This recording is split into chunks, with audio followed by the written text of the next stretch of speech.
Bienvenidos hoy a Yo Cambio el Mundo Cambiándome Yo. Tenemos el gran privilegio de tener a Laura Rojas Marcos. Laura Rojas Marcos es doctora en psicología, es investigadora, conferenciante, escritora y ha escrito unos libros muy interesantes que son El sentimiento de culpa, Hablar y aprender, La familia, Somos cambio, entre otros. Está también considerada como una de las 100 mujeres líderes de España, una de las mujeres más influyentes del mundo. Quería empezar esta entrevista, Laura, bienvenida, es un placer. Muchas gracias, un placer estar aquí contigo, cuánto me alegro, sí. Muchísimas gracias, Laura. Nadie se baña en el mismo río dos veces porque tanto el río como la persona cambian, decía Heráclito. Tú has escrito un libro que se llama Somos cambio. ¿Somos cambio? Pues sí, y la verdad es que me alegra decir que sí, ¿no? Porque al fin y al cabo la vida es cambio y el cambio es vida.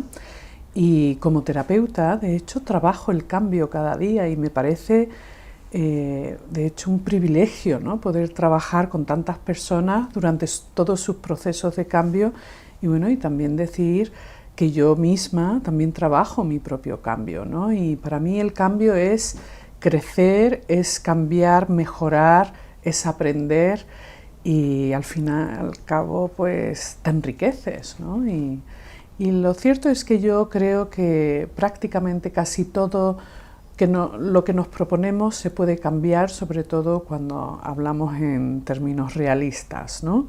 Pero si uno se lo propone y hace un plan de acción y pone esfuerzo y a veces pues, es necesario pedir ayuda, yo creo que se pueden lograr cosas maravillosas.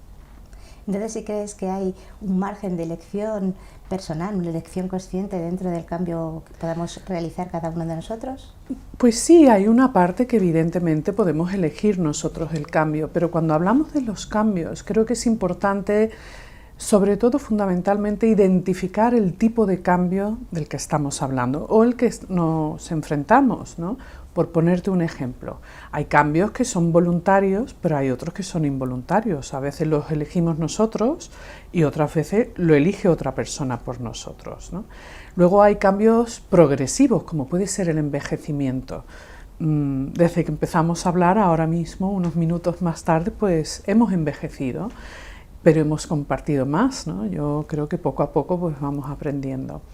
Y después están esos cambios que son repentinos, algo que ocurre en un momento determinado y nos puede coger por sorpresa, ¿no? Porque es un cambio inesperado.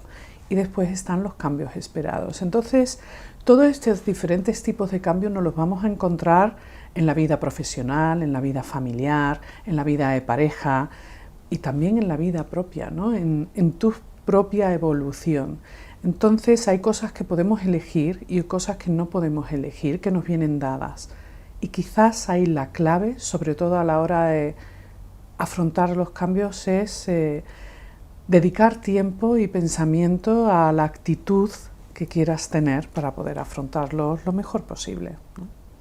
Cuando esos cambios son elegidos y tenemos un plan de acción y queremos ir a un sitio, ¿en qué nos debemos apoyar?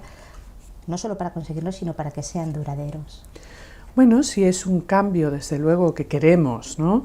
Y después de analizar nos damos cuenta que cuáles son esos factores para poder mantener, ¿no? aquel objetivo, pues bueno, evidentemente hay que ver y explorar los recursos, la energía, la voluntad, o sea, hasta te apetece o no te apetece, si dependes de otra persona, si no dependes. Y de nuevo también volviendo a la actitud, ¿no? La actitud es fundamental y dependiendo de nuestra actitud, pues vamos a dedicar o más tiempo de manera más alegre o más triste. El filósofo Confucio, que a mí me gusta mucho, ¿no? Creo que era un hombre muy sabio, decía que a la hora de afrontar los cambios tenemos 4 tipos de actitudes básicas, ¿no? Una es tener la actitud proactiva, o sea, yo pongo de mi parte frente al cambio, ya sea voluntario o no voluntario. Es como, bueno, ¿qué voy a hacer para afrontar este cambio? ¿Cómo voy a contribuir a este proceso, ¿no? Después están las personas que son resistentes. Las personas resistentes a menudo van con el no por delante. No quiero, les propones algo, aunque sea un cambio positivo, ¿no? Un ejemplo muy fácil yo creo que ha sido pues las nuevas tecnologías, ¿no? Y las nuevas tecnologías no es fácil para todo el mundo. Yo tengo que confesar que a mí no me resulta fácil, ¿no? Y bueno, es un proceso lento para mí, hay otras personas que son mejores y más rápidas y se adaptan mejor. Con el simple hecho de tener que cambiar de móvil, a mí eso me abruma y a veces me resisto, ¿no? Pero a veces nos resistimos con cosas que realmente nos viene bien, ¿no? Y claro, esa resistencia nos puede hacer mucho daño. Cuando hay cambios en una empresa, ¿no? Y los empleados ponen mucha resistencia cuando a lo mejor se ha demostrado que puede ser algo positivo, pues ahí surge el conflicto, ¿no? El tercer tipo de actitud son las personas que tienen una actitud pasiva, completamente pasiva. Y son como observadores, pero no participan, ¿no?, en todo ese proceso. Ven cómo las vacas, tienen una postura de ver cómo las vacas miran al tren, ¿no?, o cómo pasa el tren. Es que no hacen ni dejan hacer, ocurre y no se involucran. Y después están las personas que viven en una sorpresa constante. ¿Por qué? Porque no prestan atención. No prestan atención por distintas razones. Una, porque a lo mejor no les interesa. Otras, porque a lo mejor están pasando por un momento difícil y están abrumados o muy estresados y no prestan atención. Pero es que lo cierto es que me he encontrado con personas que viven en la sorpresa. Sencillamente pasan por la vida sin prestar atención y todo les sorprende. Y cuando surge el cambio, porque la vida es cambio, ¿no?, pues se sienten muy inseguros, se asustan y a menudo viven en el miedo y en la frustración, ¿no? Entonces, cuando nos tenemos que enfrentar a un cambio de los que no solo no prevemos, sino que no nos gusta nada, que nos acerca al vacío, ¿cómo debemos tomarlo? ¿Como una aventura, o como una posibilidad, o con resistencia? Bueno, yo creo que ahí quizás la primera pregunta sería si es algo que nos beneficia o nos perjudica. Porque muchas veces el cambio, ponemos resistencia a algo que nos viene bien. Y la resistencia es porque, claro, ahora tenemos que crear un nuevo hábito. Y como ya sabemos, crear nuevos hábitos no es fácil, ¿no? En las investigaciones científicas se ha explicado que hay que repetir una conducta aproximadamente entre 20 y 30 veces, unos dicen una cosa y otra, pero entre 20 y 30 veces para convertir una actividad, una tarea, una acción en un hábito. Y claro, cuando creamos hábitos, automatizamos determinados comportamientos o pensamientos, ¿no? Entonces, cuando algo nos viene bien, podemos tener resistencia. ¿Por qué ponerla? Bueno, a lo mejor nos cuesta un poquito de trabajo, como me pasa a mí con las nuevas tecnologías, a pesar de que me encantan y me ayudan en mi trabajo. Me ayudan a ser más eficientes, más eficaces, y a ser más eficaz y sobre todo a hacer mi trabajo mejor, ¿no? Entonces, pues bueno, es un proceso de aprendizaje, que hay un momento de inseguridad, pero eso se puede superar. Cuando algo nos perjudica, un cambio nos perjudica o sentimos que nos perjudica, porque a lo mejor no nos perjudica, ¿no? Claro, ahí ya ponemos una resistencia, pero una resistencia que va acompañada de ponerse a la defensiva. Podemos incluso ponernos agresivos, ¿no? Porque bueno, la agresividad también forma parte de la condición humana. Y entonces, claro, ¿de qué estamos hablando? Por ejemplo, si estamos en un restaurante y nos tratan mal, nos traen las cosas mal y además no en buenas condiciones y nos quejamos y nos resistimos y decidimos no comernos lo que nos ha puesto o poner una queja, ¿no?, pues a mí me parece que eso es muy razonable. Uno tiene que aprender también a hacerse respetar, que es uno de los valores tan importantes, ¿no? Y el respeto a uno mismo y a otra persona es importante, pero también el saber comunicar, ¿no? El comunicar a la hora de ser asertivo, a la hora de decir lo que uno quiere, ¿no? Entonces, frente a un cambio que es difícil y que nos perjudica, yo creo en la importancia también de defenderse y de poner límites. Y el poner límites es un arte. Y la asertividad es algo bueno.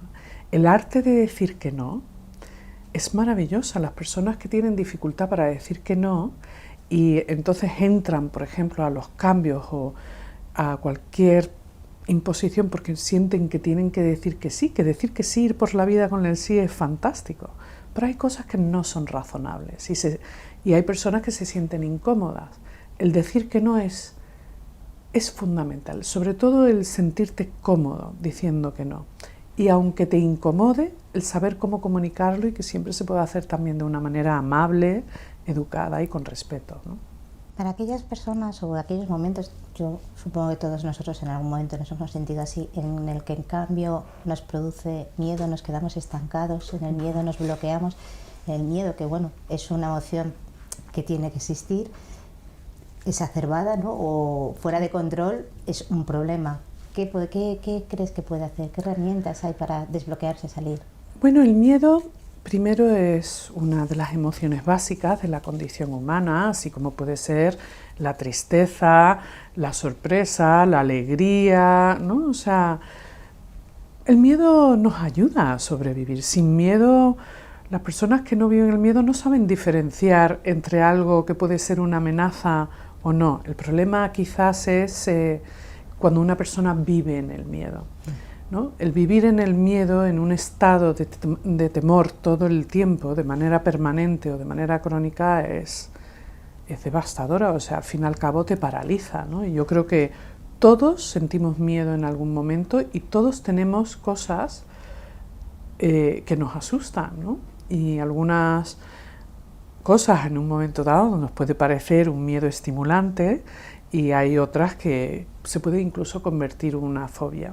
Digo el miedo estimulante porque hay una parte que algunas personas, el subidón de adrenalina, y ahí ya estamos hablando de química, ¿no? Pues puede incluso crear una adicción, ¿no? Personas que son aventureras, yo tengo que decir que a nivel personal, por ejemplo, me he tirado de paracaídas y he pasado miedo, pero es un miedo que me produce un cierto placer también, ¿no? Evidentemente me aseguro de que todo está en orden, ¿no? Y que es seguro y que no me va a pasar nada, ¿no? Pero el miedo forma parte de nosotros, forma parte de la vida y bueno, hay cosas que me puede dar miedo a mí y no te da miedo a ti, ¿no? Pero con el miedo hay que tener cuidado y los cambios están asociados al miedo. Los cambios producen ansiedad, nos incomodan, nos desestabilizan. ¿Por qué? Porque generalmente todo cambio también requiere que salgamos de la zona de confort. ¿Qué es la zona de confort? La zona de confort es la zona cómoda, calentita, la que reconocemos, la que es familiar, la que no nos estresa, o sea, lo que conocemos, ¿no? Y la zona, cuando salimos de nuestra zona de confort, ¿no? Que damos ese paso fuera de esa burbuja, ¿no? De comodidad y demás, pues al fin y al cabo nos exponemos, nos ponemos a prueba, tenemos que utilizar recursos que quizás habitualmente no usamos en la zona de confort y al final es como un examen, ¿no? Y la pregunta al final es ¿podré o no podré? Muchas personas sienten miedo a la hora de afrontar sus propios recursos, su ser, ¿no? O sea, ¿puedo o no puedo? ¿Seré capaz? ¿No? Tienen miedo de fracasar, ¿no? Y el miedo al fracaso, de hecho, paraliza a mucha gente, ¿no? El tener un miedo atroz generalmente suele llevar a que las personas se paralicen desde una acción o incluso desde el pensamiento. El miedo nos paraliza y bueno, todos nos podemos paralizar en un momento dado. Ahora, ¿qué podemos hacer, ¿no? En relación a tu pregunta, pues primero quizás hay que tomar un paso hacia atrás, ¿no? Observar si tenemos demasiado miedo y no podemos. Yo soy muy partidaria de pedir ayuda a un amigo, a un familiar, a un desconocido, a un profesional. Pedir ayuda a que alguien en un momento dado te dé perspectiva, una perspectiva objetiva.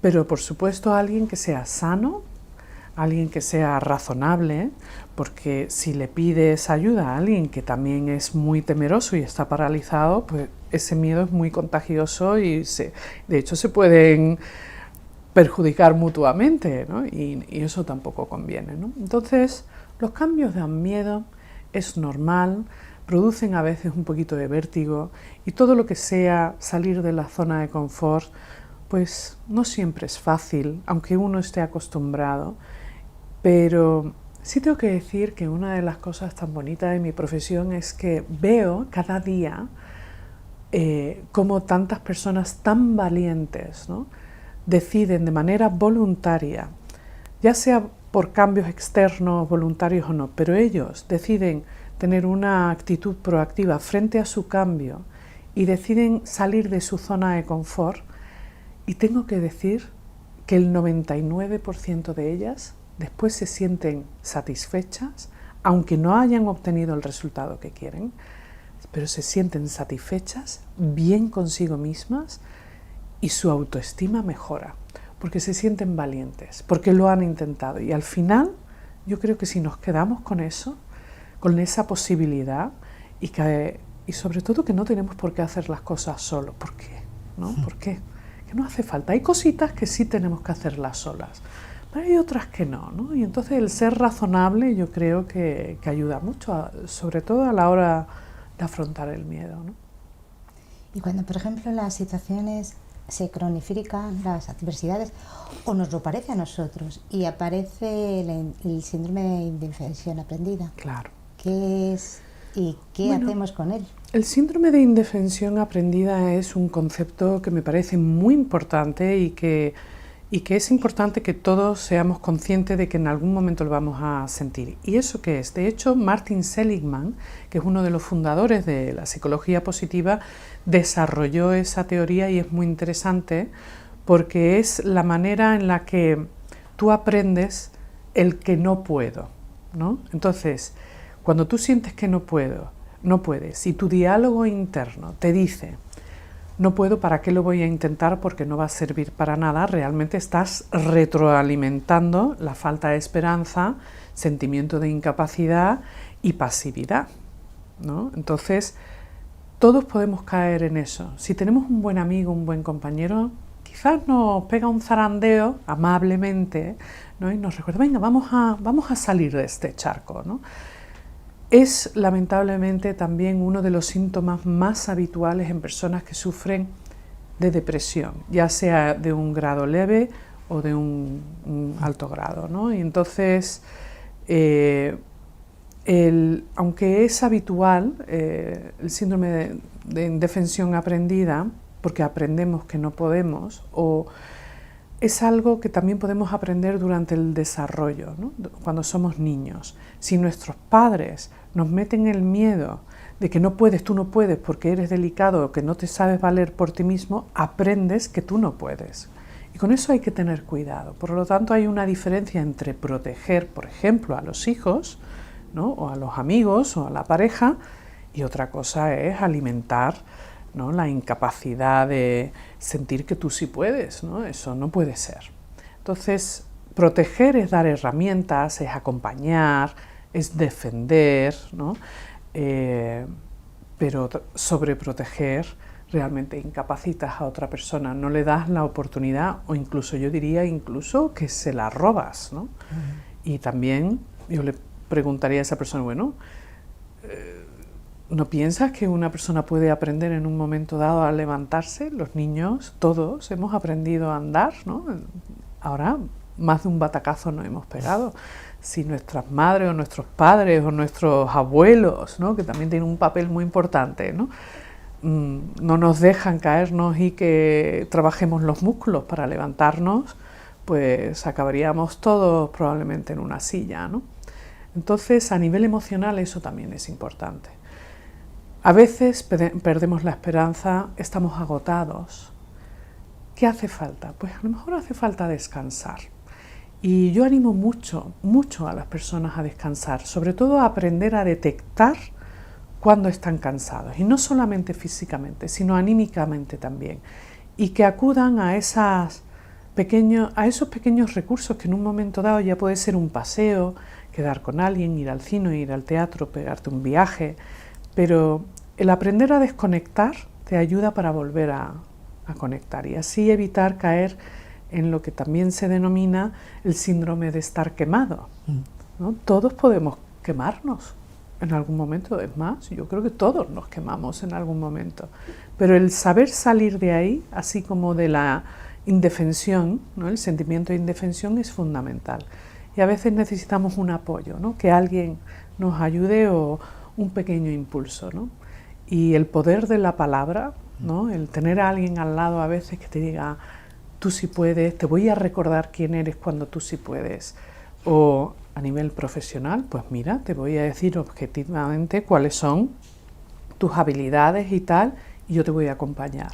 El trabajo lo vas a hacer tú, pero yo te voy a acompañar, ¿no? Es realmente bonito. Por lo tanto, si caemos en eso, que es normal, no nos fustiguemos, no caigamos en esa tiranía de los debería y un diálogo interno que es totalmente destructor, ¿no? y que nos corta las alas, ¿no? Es como, bueno, vamos a coger aire, a lo mejor hay que descansar, desconectar y luego pues con los pulmones llenos ya pegar el salto. ¿Qué papel crees que tiene en cada uno de nosotros a la hora de afrontar el cambio las creencias, los límites internos y los límites que nos imponen pues nuestro entorno o nuestra sociedad, los límites externos? Qué buena pregunta, ¿no? Porque los límites forman parte de nuestra vida, forman parte de los cambios y de los no cambios, ¿no? Y de nuestras decisiones y también de cómo somos, quiénes somos, ¿no? O sea, no somos superhombres ni supermujeres, ¿no? Y entonces la vida está llena de límites. Ahora bien, a veces a nivel mental y a nivel emocional nos ponemos límites que no son reales. Entonces quizás ahí podríamos clasificar unos límites razonables y unos límites que no son razonables, así como unos que son reales y otros irreales, ¿no? Los límites están muy asociados a ¿cómo te diría? Como a un terreno, ¿no? ¿Dónde está tu espacio y dónde está el mío? ¿Dónde está el límite que nos separa? Entre las relaciones personales, donde hay intimidad y sobre todo donde hay buena relación, hay menos límites de espacio, o sea, el espacio es más corto. Ahora, siempre hay una limitación, o sea, tú eres tú, yo soy yo, no es lo mismo que estemos sentadas así a que las dos compartamos el mismo asiento, ¿no? Estaríamos las dos más incómodas, ¿no? Entonces, el saber detectar los límites razonables, ya sean las relaciones personales, en el trabajo, incluso las propias capacidades. Hay cosas que se nos dan mejor que otras, a lo mejor estamos más limitados. Hay cosas que se nos da muy bien y hay otras que no se nos da tan bien, ¿no? Todo se puede aprender y uno, o casi todo, se puede aprender y uno puede evolucionar y mejorar, pero bueno, los límites forman parte. Ahora bien, a la hora de tomar decisiones y de llevar a cabo algún cambio o adaptarte a algún cambio, ya sea voluntario o no voluntario, a veces me encuentro que las personas se autolimitan en su diálogo interno, ¿no? Empiezan con lo que estábamos hablando antes, con el no puedo, la indefensión, pero a veces ese diálogo interno es tan destructor, ¿no? Es como una apisonadora que, ¿no? te arrolla, pero en realidad es como que te conviertes en tu peor enemigo y los mensajes en la comunicación interna son terribles, terribles, ¿no? Uno cae en esa tiranía de los deberías, se hace chantaje emocional. ¿Y qué es la tiranía de los deberías? Que es un concepto que a mí me encanta también, que me encanta porque cuando lo detectas puedes hacer algo al respecto y lo puedes cambiar. La tiranía de los deberías es lo que cuando caemos en el pensamiento debería haber hecho, debería haber sido, debería haber logrado, o no debería haber hecho, no debería, y nos martirizamos. Evidentemente no somos perfectos y vamos a cometer errores, vamos a meter la pata, a veces hacemos daño incluso a alguien que queremos mucho, ¿no? Pero una cosa es aprender de los errores e intentar mejorar o enmendar, y otra cosa es caer en esos pensamientos obsesivos que pueden, bueno, pues paralizarte también, ¿no? El saber poner límites es también decir basta ya, ¿no? El no, la asertividad, es decirle que no a otra persona. Como decía antes, las personas que no saben poner límites a otras personas, es como si la vida es una sartén, el mango lo tiene otro, ¿no? Y con eso hay que tener cuidado, ¿no? Es verdad que podemos compartir, ¿no? Esa sartén la podemos coger los dos, a veces lo cogerás tú más tiempo, otras veces yo, pero la vida de uno es propia y uno es responsable, ¿no? De saber identificar los propios límites, de conocerse y, bueno, y también de dedicar energía en los demás a saber dónde también están los límites del otro, ¿no? Yo quería preguntarte si crees que frente a todo esto que hemos hablado, una buena autoestima puede ayudarnos a hacer frente al cambio, a no caer en la indefensión aprendida, a no caer en el no saber decir no, y cómo podemos mejorar nuestra autoestima. Bueno, la autoestima evidentemente es algo fascinante y sobre todo en el mundo de la psicología. ¿Por qué? Porque al fin y al cabo es cómo me siento respecto a mi autoconcepto. ¿Qué es el autoconcepto? Pues son las características que me definen como persona. ¿Soy una persona extrovertida, introvertida? ¿Soy una persona simpática, antipática? ¿Me aíslo? O sea, ¿cuáles son las características objetivas? Y todos tenemos nuestras características, ya sean del propio cuerpo también, o de habilidades, ¿no? Y a partir del autoconcepto se desarrolla la autoestima. ¿Me gusto o no me gusto? ¿Me hago sentir bien? ¿Me siento que puedo confiar en mis recursos? ¿Sé cuáles son? Y cuando digo recursos me refiero a recursos personales, ¿no? Habilidades personales, ¿no? Soy una persona que me relaciono bien con los demás, si me propongo un objetivo lo consigo, evidentemente todo eso va a alimentar y retroalimentar la autoestima de manera positiva. Todos buscamos y queremos tener una alta autoestima, ¿no? Y querernos. Pero como no somos perfectos, evidentemente todos tenemos aspectos y cualidades que no nos gusta de nosotros mismos, ya se vean o no se vean, ¿no? Las personas que sufren de una baja autoestima son personas inseguras, para empezar. A menudo se comparan con los demás y pueden caer con mucha frecuencia en la envidia, ¿no? Y eso es un problema. Una persona, y todos podemos sentir envidia en algún momento, ¿no?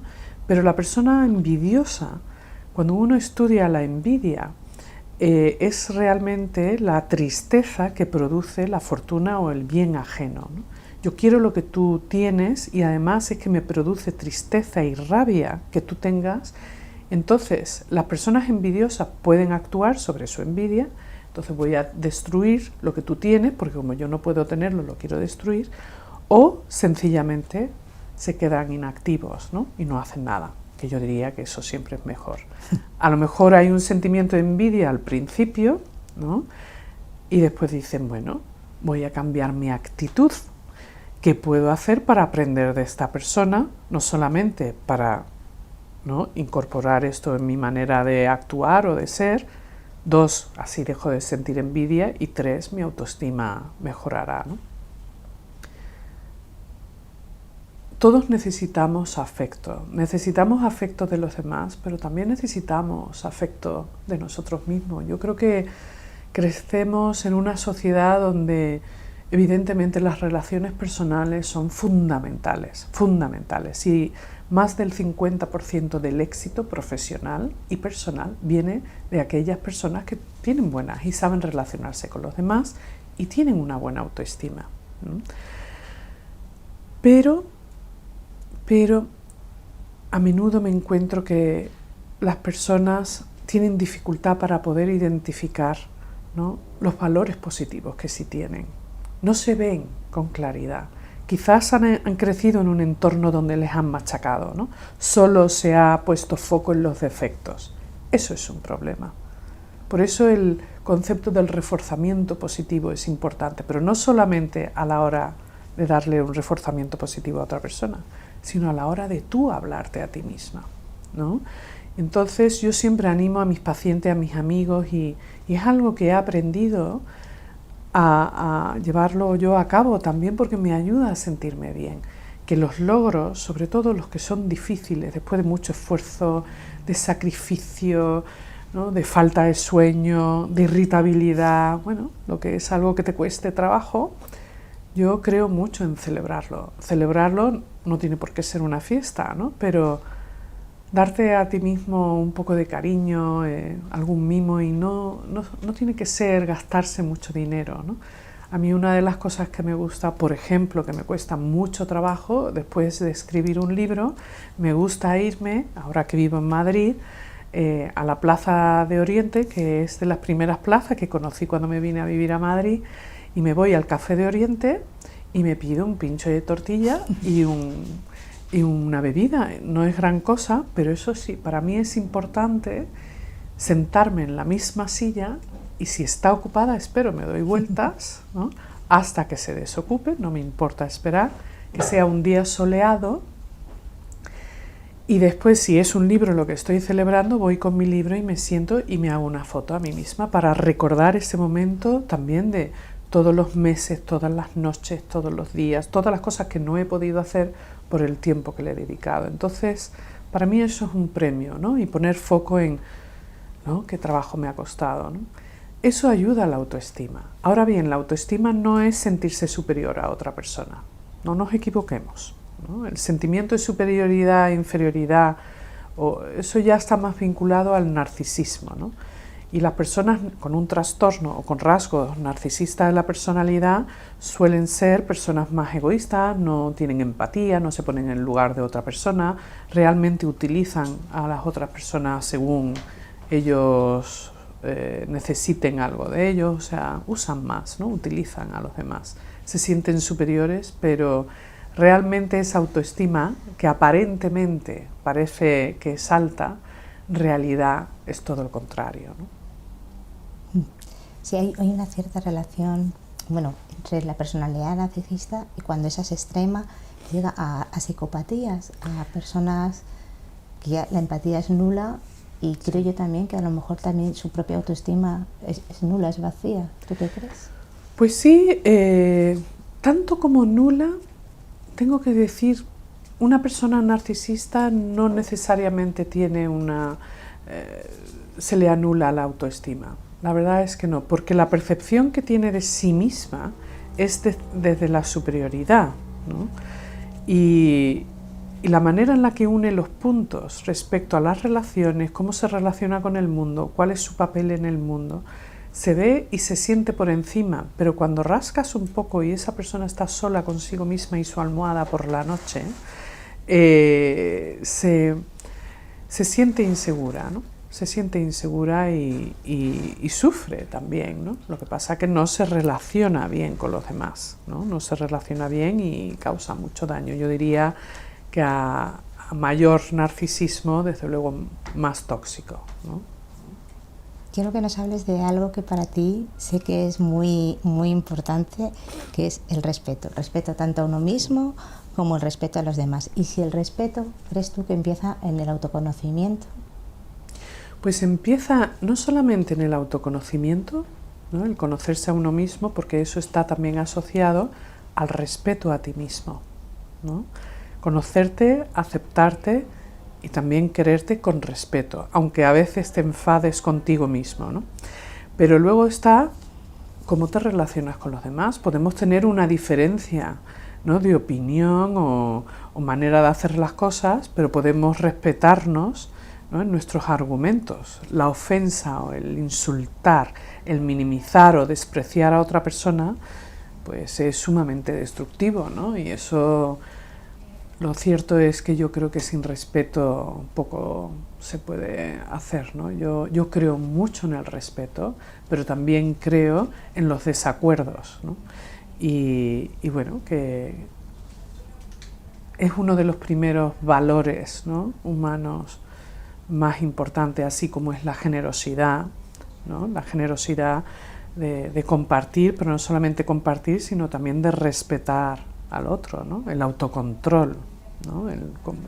Saber controlar los propios sentimientos, ¿no?, también está asociado al respeto, ¿no? El saber morderse la lengua, eso es autocontrol, pero a lo mejor también con la intención de respetar, ¿no? Entonces, el respeto es fundamental hacia uno mismo y hacia los demás. Imagino que el respeto hacia uno mismo está relacionado también con el diálogo interior, pero dentro de todo esto, ¿dónde cabe la autocrítica? La autocrítica puede ser también constructiva, puede mejorarnos, nos puede ayudar a lanzarnos, a ir a mejor. La autocrítica yo creo que es fundamental. Yo creo que siempre que sea, como bien dices, ¿no? Constructiva, bienvenido sea, porque ahí estamos hablando de espacio para mejora, para aprender. Y algo que me llama mucho la atención a veces es, y quizás también en mí misma, ¿no? Que a veces como que damos por hecho que debemos saber algo. De nuevo, tiranía de los deberías, ¿no? Entonces, a la hora de criticarnos a nosotros mismos nos volvemos muy destructivos. Yo no valgo nada, es casi nunca voy a llegar a ningún sitio, mejor me quedo aquí, ojalá me muera. O sea, ese diálogo interno que puede ser devastador. O sea, una persona que no lleva bien los errores y con ello el aprender, porque el aprender y cometer errores van unidos, ¿verdad? O sea, para aprender cualquier cosa tenemos que cometer errores, es imposible no cometer errores en el proceso de aprendizaje. Y algo que me doy cuenta que muchas veces las personas no se dejan aprender y a veces tenemos que aprender a aprender, darnos la oportunidad de caernos, de cometer errores, de también la autocrítica, aplicar la autocrítica, pero de una manera constructiva para poder seguir aprendiendo y creciendo, ¿no? Y en la autoestima, ¿qué lugar ocupa el hábito que tenemos de compararnos? Bueno, la comparación es inevitable, ¿no? Porque, bueno, compartimos un espacio, una sociedad, o sea, la calle, o sea, estamos rodeados de personas que desconocemos o incluso lo que yo llamo en muchas ocasiones los no elegidos, ¿no? Si uno lo piensa, pues elegimos a la pareja hasta que se tienen hijos, ¿no? Porque a veces si te separas ya estás vinculado para siempre con esa persona, y elegimos a los amigos, pero a lo demás no. Entonces, la autoestima, el diálogo interno, el diálogo externo, cómo compartimos el espacio, la comunicación, el diálogo interno, el autoconcepto, la autoestima, cómo crecemos, el aprender a aprender, tiene mucho que ver con el autoconocimiento, ¿no? Y el dejarte también conocer y probar y salir de la zona de confort, ¿no? Y algunas cosas te van a frustrar, ¿no? Y te vas a enfadar contigo mismo. Bueno, vale, tampoco pasa nada, pero tampoco enzarzarse, ¿no? En eso. Te he oído un término que me ha parecido, me ha encantado, que son los sincericidas. Sí. Dentro de un mundo en el que la sinceridad evidentemente es un valor y está muy valorada, ¿la sinceridad crees que tiene límites o podemos...? Sí. Yo, como soy muy sincero, te digo esto porque soy muy sincero y ahí queda. ¿Qué crees? Pues para empezar, el concepto, la palabra, el término sincericida en realidad es un término que no está en el diccionario, no es un término... Pero yo tengo la esperanza de que antes de que me muera a lo mejor puedo conseguir que lo introduzcan en la RAE. A mí me encantaría, ¿no? Y para eso es un término que quizás hay que utilizarlo, ¿no? En la sociedad. Pues sin desviarnos, o sea, la sinceridad es un valor fundamental, ¿no? Es de alguna manera también transparencia, está vinculado con la honestidad, ¿no? Y con la verdad, ¿no? O por lo menos con tu verdad. Ahora bien, puede ser una navaja de doble filo, ¿no? Entonces hay personas que en nombre de la sinceridad te voy a decir la verdad, que no deja de ser mi verdad, y eso siempre hay una subjetividad. Te duela o no te duela, los sincericidas no tienen en cuenta los sentimientos de la persona que tienen delante y defienden que en nombre de la sinceridad te voy a destrozar independientemente que te afecte o no te afecte, porque es más importante que yo te transmite lo que yo pienso. Y a lo mejor tú ni siquiera me has preguntado, ¿no? Entonces ahí yo creo que esas personas, yo las asocio mucho a personas tóxicas. Yo creo que todos conocemos algún sincericida, ¿no? En nuestra vida. Yo he conocido unos cuantos y la verdad es que daño han hecho, ¿no? Porque veo que no saben diferenciar entre el compartir la verdad o a lo mejor avisar a alguien de algo, ya sea de un comportamiento o algo que a lo mejor lleve, pero hay como una parte ahí como de machaque, ¿no? De machacar y eso no me gusta, no me parece sano y bueno, vamos a preguntar antes, ¿no? ¿Quieres saber lo que pienso o no? ¿No?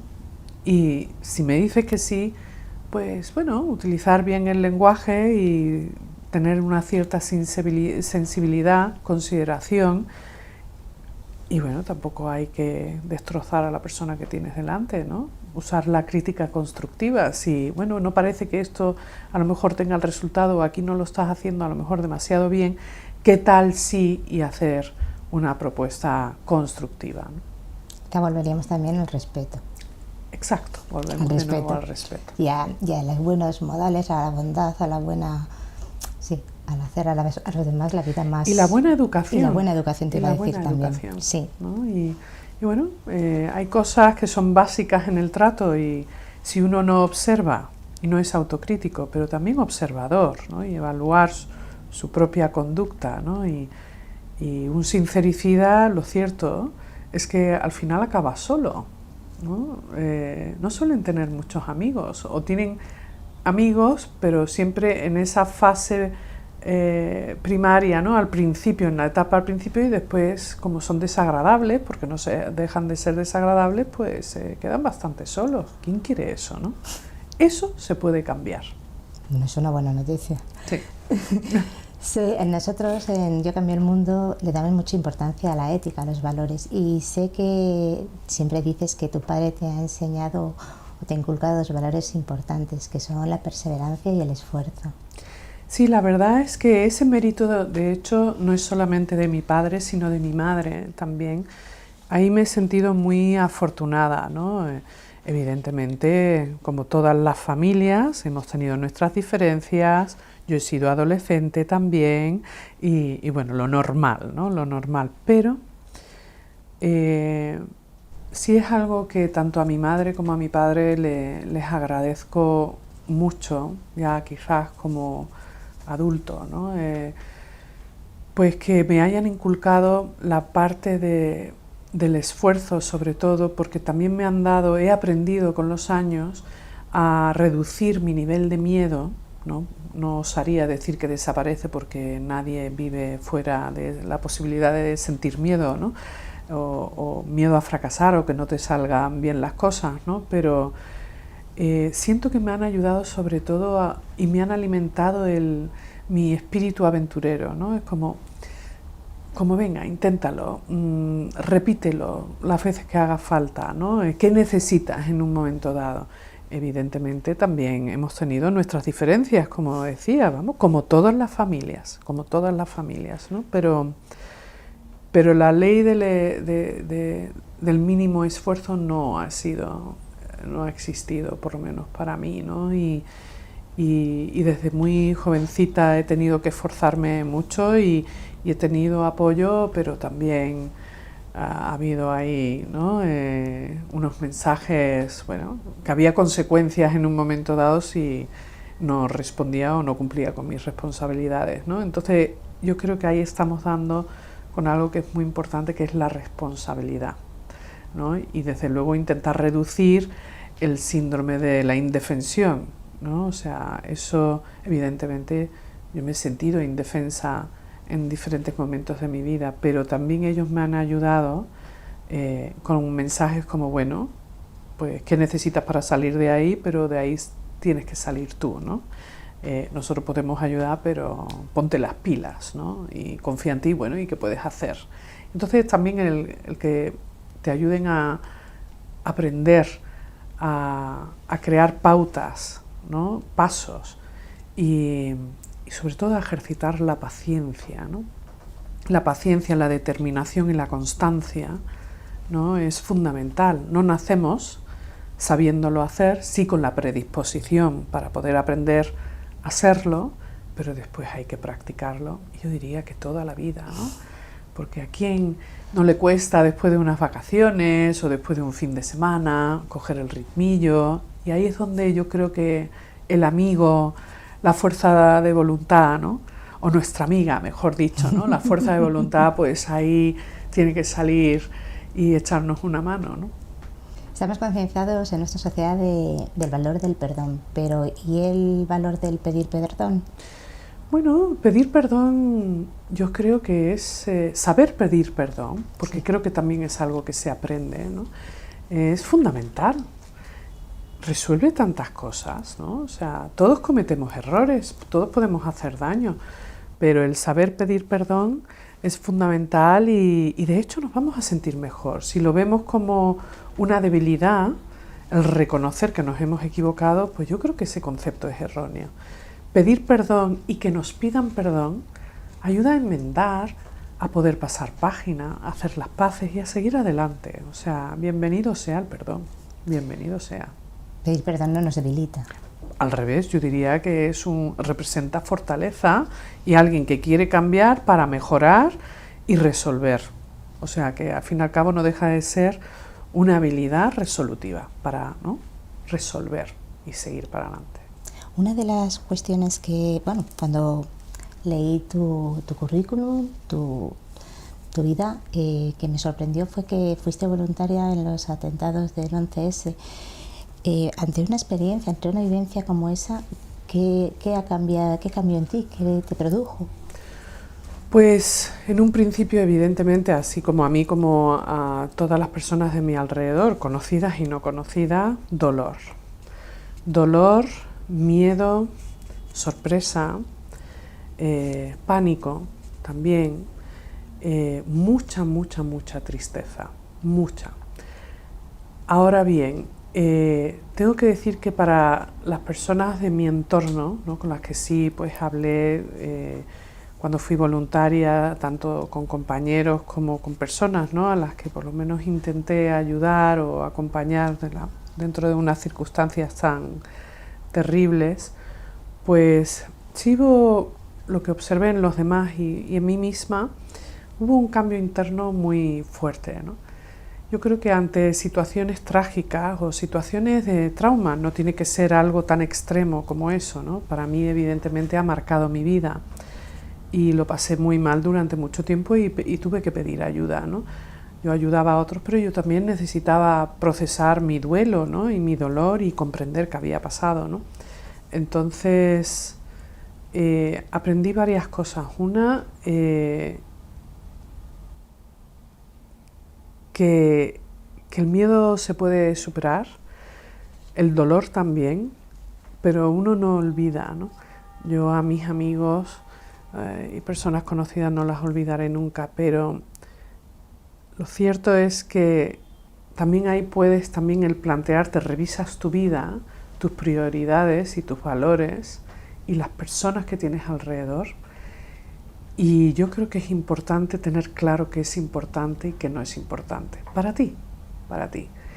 Y es curioso, ¿no? Porque de mis amigos, por ejemplo, para mí la amistad es muy importante. Mis amigos son muy importantes y me han ayudado mucho y yo espero haber podido hacer lo mismo por ellos, ¿no?, también. Y entonces, yo creo que incluso si ya lo valoraba antes, lo valoro ahora mucho más.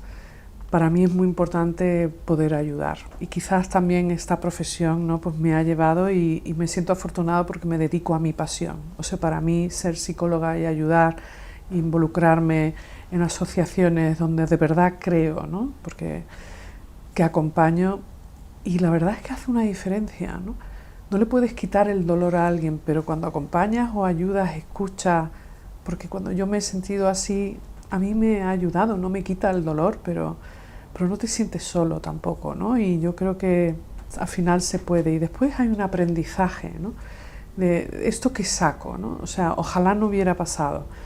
Pues también yo creo que una vez que superé mi propio dolor y mi duelo y mi trauma, porque sufrí también, síndrome de estrés postraumático, no podía dormir, la angustia, ¿no?, los ruidos muy estridentes, tal. Te das cuenta que puedes tomar una serie de decisiones en tu vida en las que sí puedes ser proactiva y, bueno, el tiempo que esté aquí, pues decidí cómo lo quiero pasar, ¿no?, y con quién. Y desde luego ahora mismo me siento tranquila, ¿no? Me siento tranquila, eh, pero no lo pasé bien, pero vamos, ni yo ni nadie que conozco, ¿no? Nadie que conozco. Pero también el dolor se pasa disminuyendo, se coloca y forma parte de tu biografía, y al final yo creo que queda la decisión de qué puedo hacer con esta experiencia que he tenido, ¿no? Entonces ahí quizás pues he acompañado y sigo ayudando a personas que han sido víctimas de ataques terroristas y una de las especialidades en las que me metí fue en la superación de trauma, ¿no?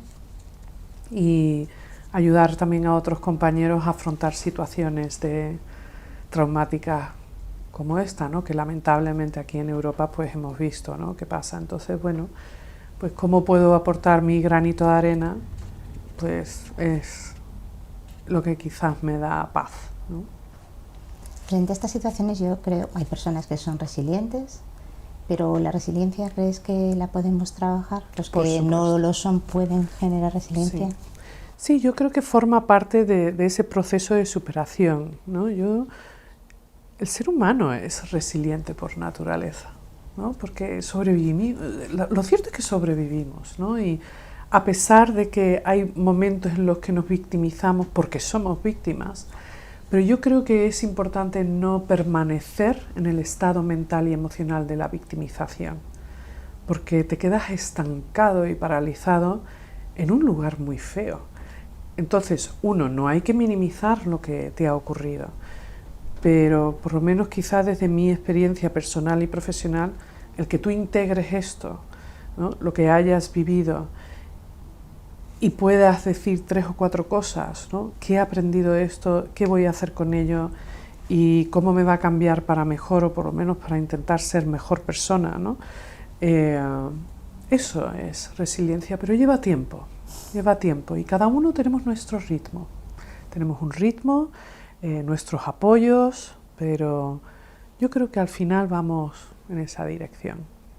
Hemos estado hablando fundamentalmente de cambio. Nuestro proyecto, como te decíamos, se llama Yo cambio el mundo cambiándome yo. Precioso. Muchísimas gracias. Sí. Creemos que desde un cambio personal podemos hacer un cambio en nuestro entorno y un cambio en el mundo. ¿Qué cambio crees que podría ser el más importante para cambiar el mundo? ¿Y qué mundo, cómo querrías que fuera el cambio en el mundo? ¿Qué cambiarías en el mundo? Bueno, qué pregunta, ¿no? Sí. Qué pregunta.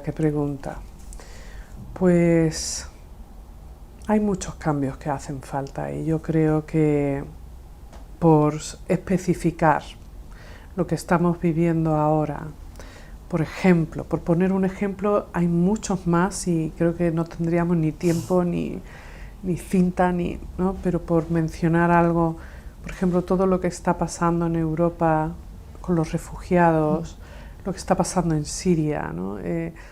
A mí la verdad es que me parece terrible, ¿no? Creo que todavía, por ejemplo, en cuanto al derecho a la igualdad entre los sexos, ¿no? Entre los hombres y mujeres, todavía hay cosas que quedan por hacer. Creo que se han hecho muchas, no hay que olvidar que se han hecho muchas, y yo creo que gracias a nuestras abuelas, nuestras madres, pues mujeres de mi generación y más jóvenes, ¿no? Pues a lo mejor yo no podría hacer lo que hago, ¿no? Y ser independiente y tener mi propia cuenta de banco, ¿no? De hecho, hay muchos que las mujeres no pueden, ¿no? Entonces, yo creo que también las que estamos tenemos que seguir ayudando y acompañando y luchando, ¿no? Por ello, ¿no?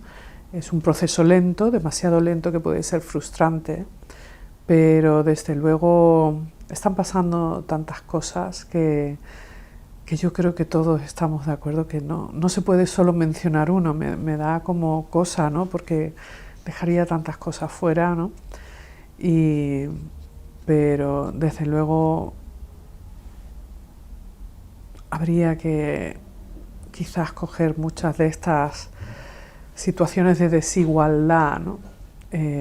Y pisar fuerte, hacer algún cambio. Lo cierto es que yo no sé cómo lo haría, porque lo que quiero, yo creo que todos podemos decir yo quiero esto, pero el cómo hacerlo no es fácil, es que no es fácil y yo no sé cuál es la solución, ¿no? Desde luego la comunicación, el cómo se dedican las políticas, pero claro, yo no soy política y los políticos tienen un papel muy importante, ¿no?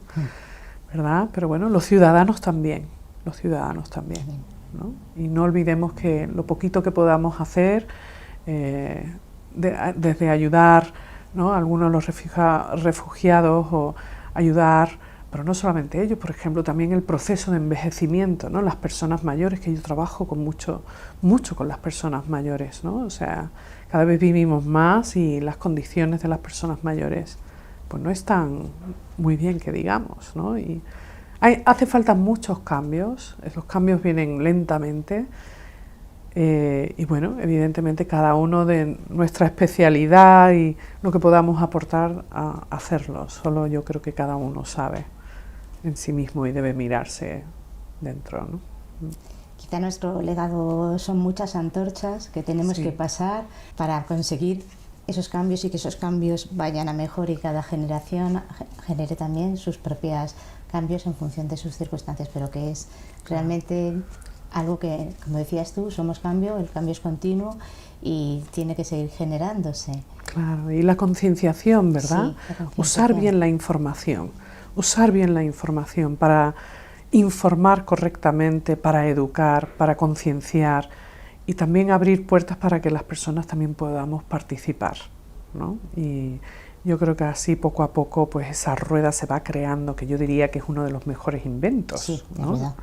¿No? Que aquello empieza a rodar y todos pedaleamos juntos, pero claro, son palabras muy bonitas, pero también no quiero caer en la, ¿no?, superficialidad, porque son temas muy serios, ¿no?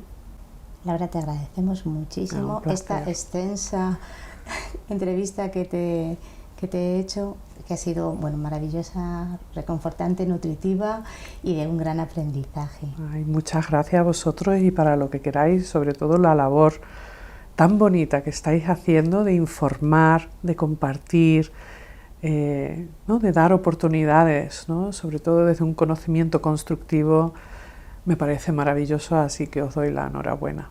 Muchísimas gracias y sobre todo gracias a ti. Yo creo que después de esta entrevista no me queda más que deciros una frase. La sabiduría es el arte de aceptar aquello que no puede ser cambiado, de cambiar aquello que puede ser cambiado y sobre todo de conocer la diferencia. Muchísimas gracias.